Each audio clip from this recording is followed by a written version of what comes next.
Good morning, guys. How are you today? Welcome to the classroom. You guys okay? Do you have breakfast already? Or is it too early for breakfast? Got to do it later. We'll do it later, God willing. Okay, guys. Quick reminder that October is almost done. October finishes next Saturday, and Sunday we'll be entering November already. Incredible, isn't it? And as you know, the first week of November we have the book report. So I'm just saying, just reminding you that you need to look forward to that book report. I've been having some conversation with some parents that have been telling me when I asked them, "Was your child reading the novel?" What novel? So unless you're a fast reader, you should be on top of that book that you chose to read, and that you're going to be telling me in the report that you read. Well, guys, in our last meeting, you were instructed to read The Interlopers. And as everything that I ask you to read, you can expect to find it in the test. There will be questions in the test, and if you read it, then you should have no problem answering the questions.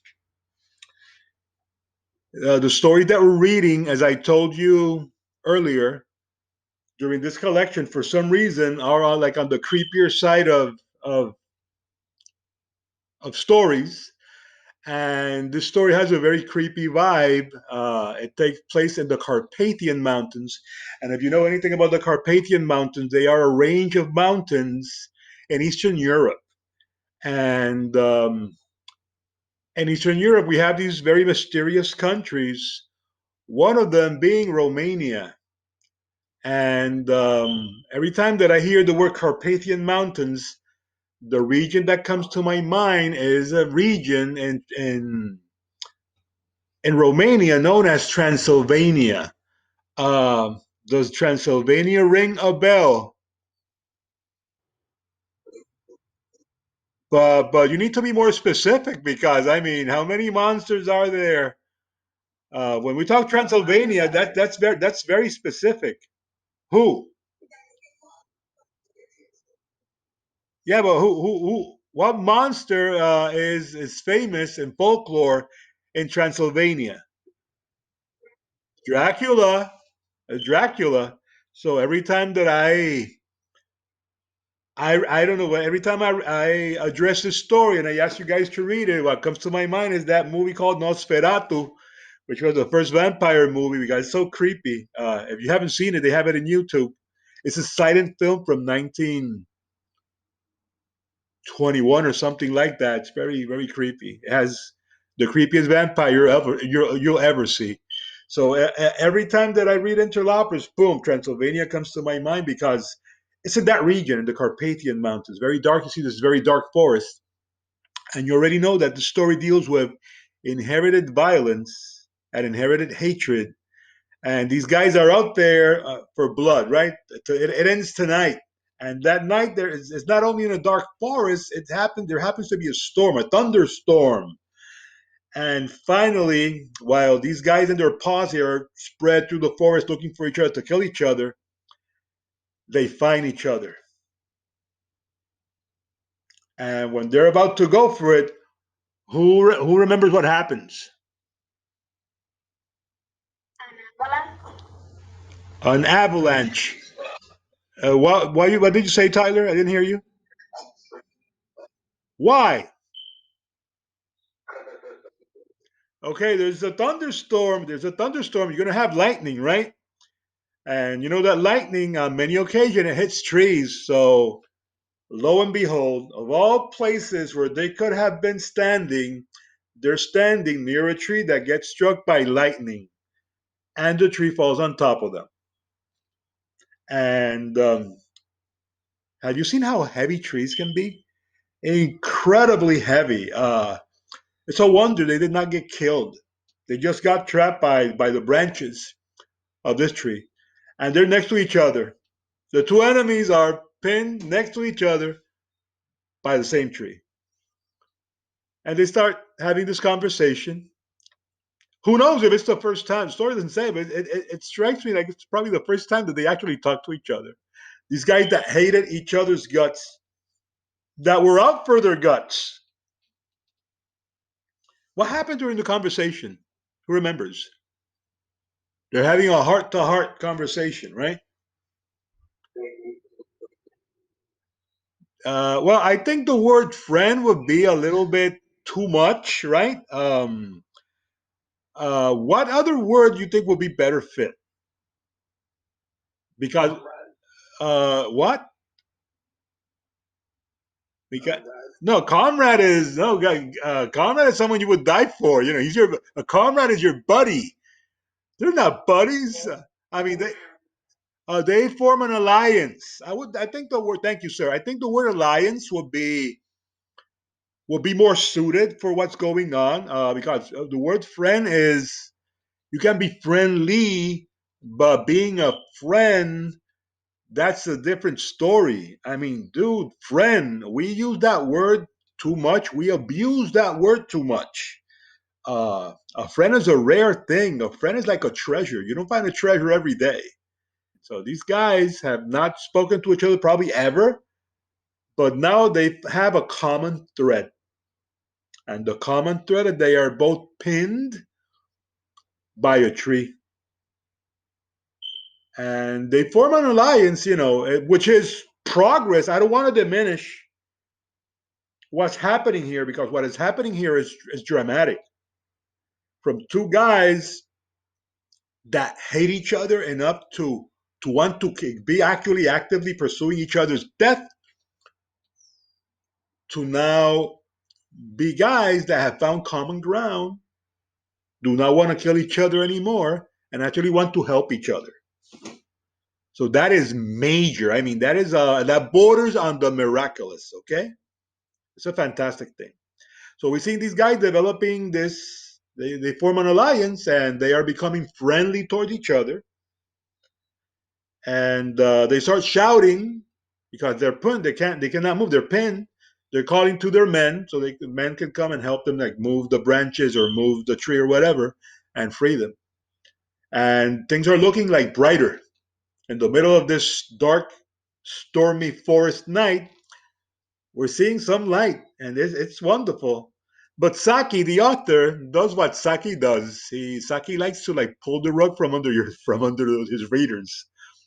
If you read Saki before, I think you probably have you read some of his stories in eighth grade. In eighth grade, they have some Saki stories. Uh, but here he does his thing, which is pulling the rug from under your feet. What happened? They're calling their men, and they hear noises though. So here they come. Who comes? Like a wolf, like, or would it be a pack of wolves? It's a pack of wolves. If you know anything about wolves, I mean, if you don't know anything about wolves, I would recommend a movie I think you will enjoy very much called The Gray. Anybody seen The Gray here? If you haven't, check it out. The Gray with Liam Neeson, the guy from Taken. Um, the Gray.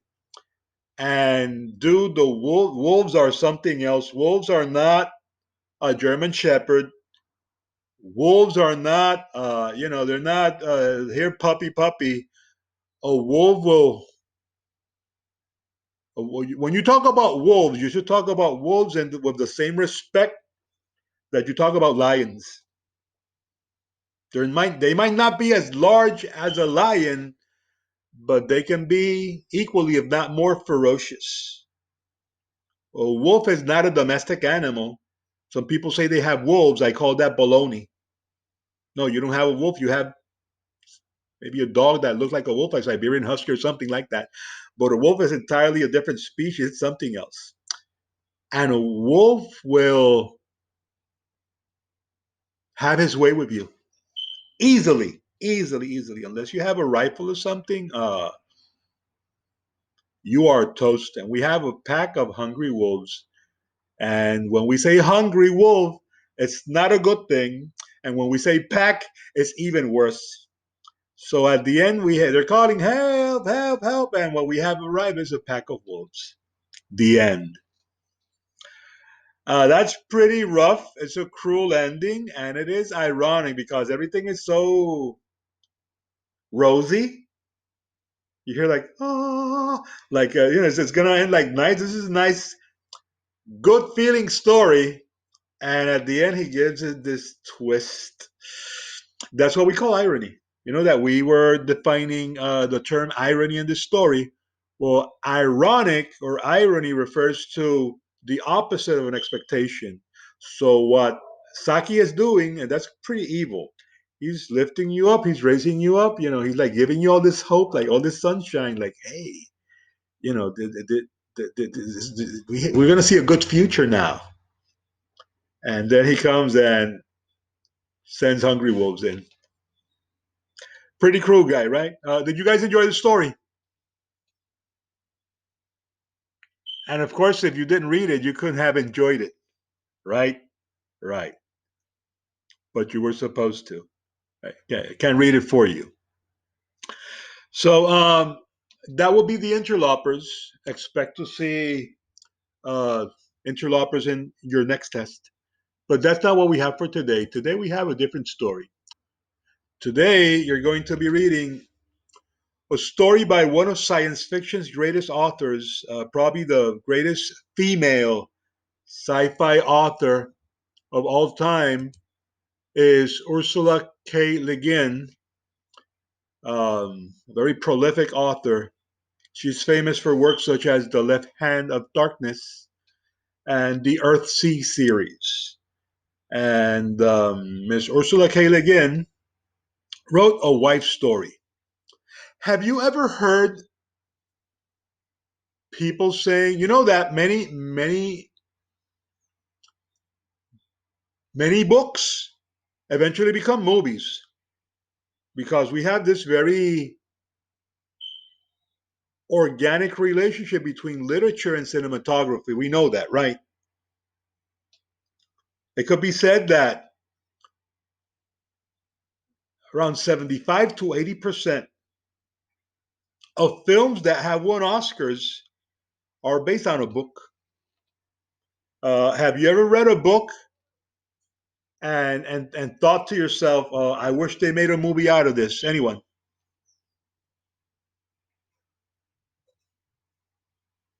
Which one am I? What book?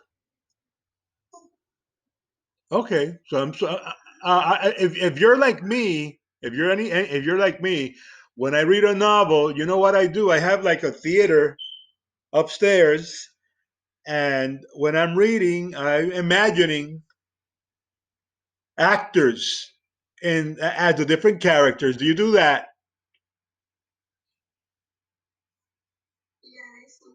Okay, okay. This character, this actor, this character, this actress, and I have this movie in my head when I'm reading, and that sometimes they say that that many. I was saying that many books eventually become movies, but you probably heard before that. Oh no, this book is unfilmable. Has anybody heard that before? That statement? Would No, it's very common. When you say that a book is unfilmable, what does it mean? What would that mean?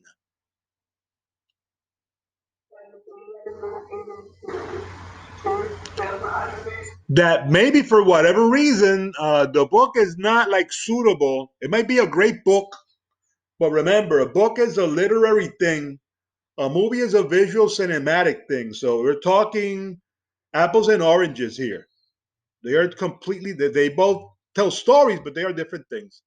And what might work well as a book doesn't necessarily mean it's going to work well as a film, because there are things you can do in a book that you cannot do with a movie.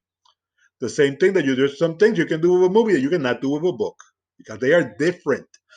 So I've heard this many, many times. Oh, this book is unfilmable.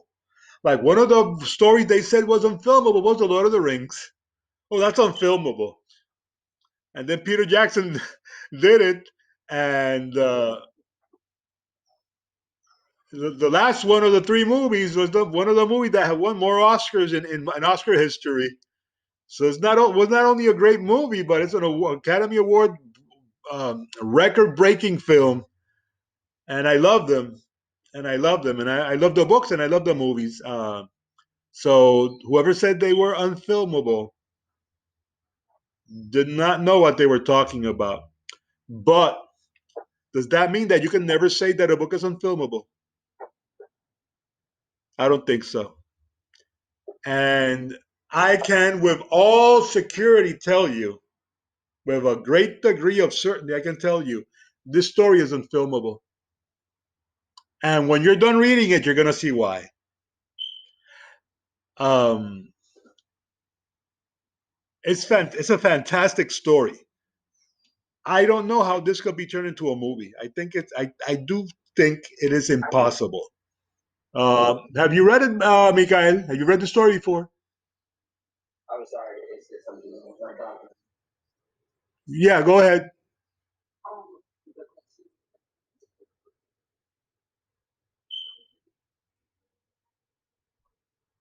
When you say your movies, you mean something that I have been responsible for filming. Um, Let me think. No, no, and remember that a book, that that's an intellectual property that belongs to somebody else.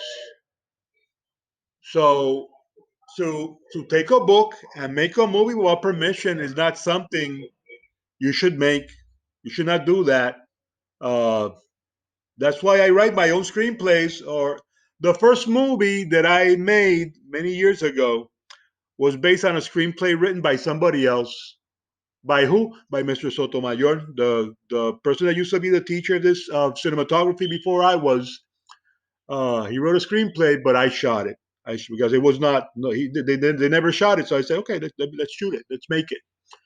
But everything I've done has been written by me or partially by me.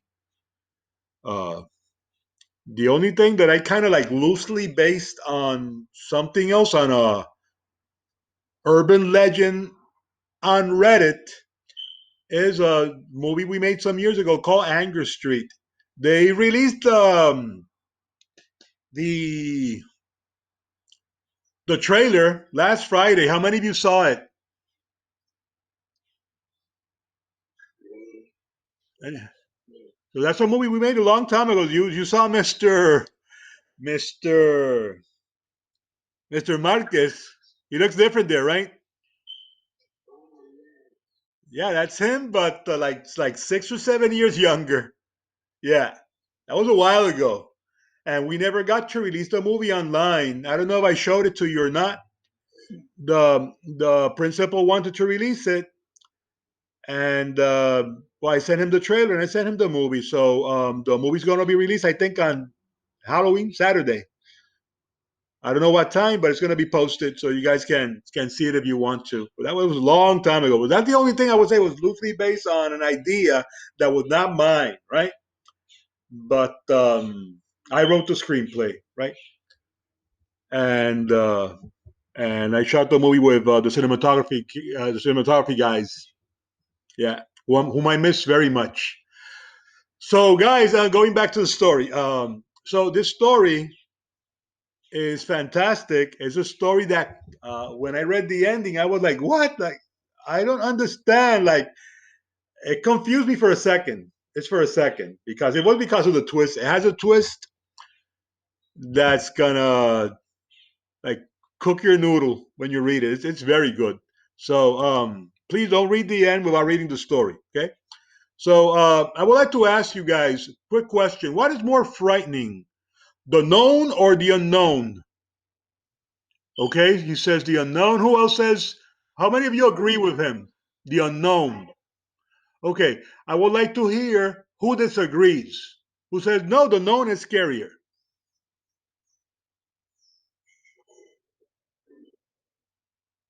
Uh, yeah,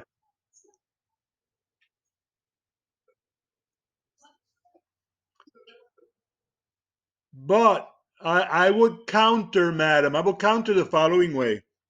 Remember that I'm not saying that the known cannot be frightening.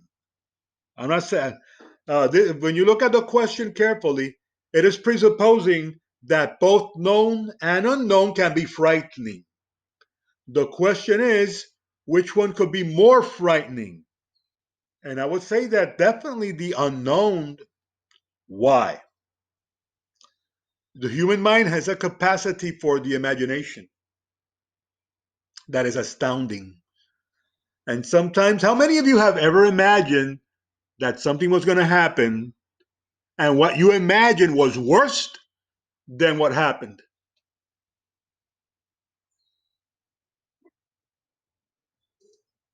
You probably imagined something horrific and reality did not match, right? That's what you're saying. So I think that what we don't know can be more frightening because we take our internalized fears and we start projecting it to a situation or a particular thing, and it makes it worse. It makes it more frightening. So I definitely want. I mean, of course, I mean, ask your opinion. Maybe you still disagree, uh, but I still think that what we don't know, we fear the most, and you're going to see that in this story, right? How our fears can take the best of us.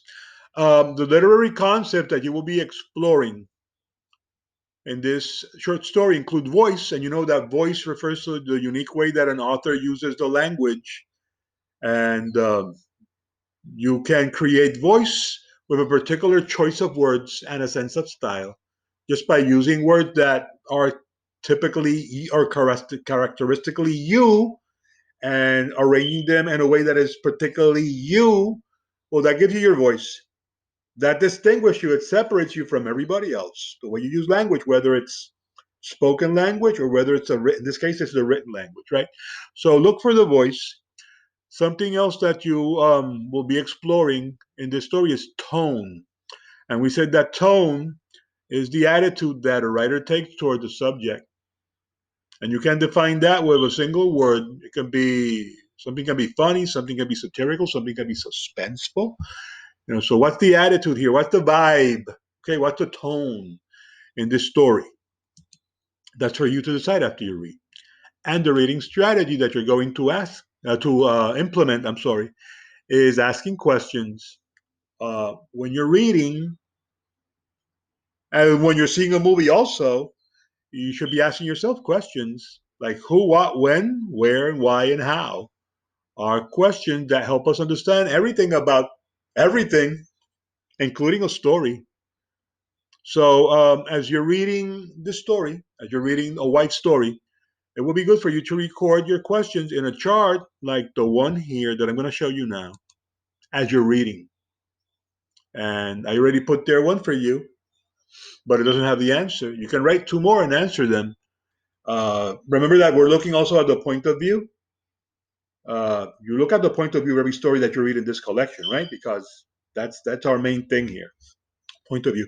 So is the point of view in the story going to be first person? Is it going to be third person limited? Or is it going to be third person unlimited or omniscient? It's for you to decide as you read the story. The story is on pages 268 all the way to page 274. And in that last page, you're going to find the applying your skills section that needs to be completed and sent with that chart that you just saw there. That all of that together would comprise today's assessment, guys, and that will be it. That will be it's a very short story. Like all the stories that we read, they're pretty short. It's fantastic. Um, this is another one that's going to pull the rug from under your feet more than the last one. You're going to completely blindside you Totally, totally, all the way until the end. When you're done reading it, you're gonna go, man, you can make a movie out of this because you will be revealing like everything. How do you make a movie out? I don't know how you can make a movie out of this. For me, it's impossible, literally impossible. It's not a matter of that we don't have the technology or we don't have. It has to do with the medium, how each medium works. You could not make a movie out of this that will have the same. Maybe you can, but it will not have the same surprise. It will be very, very different, very different. And if it were very different, then why make it? It wouldn't make any sense to me. Why make it and call it a wife story? But you're gonna like it very much. So guys, read it and do the assessment. Okay. As I said, don't forget that we have a book report next week. Does anybody have any questions regarding the book report?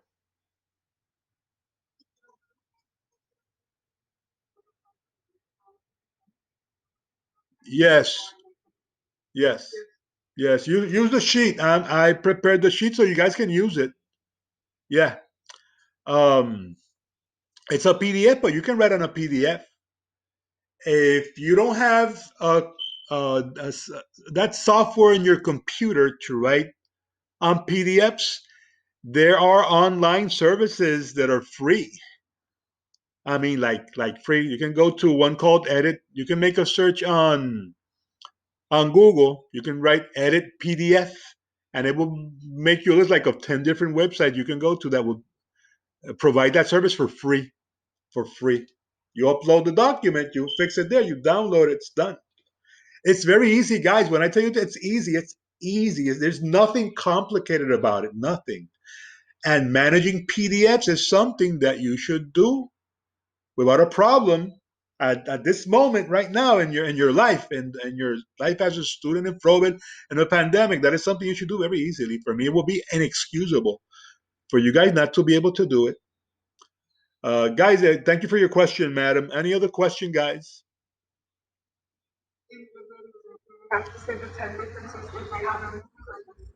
I'm sorry, I heard in the video, then the rest I didn't hear.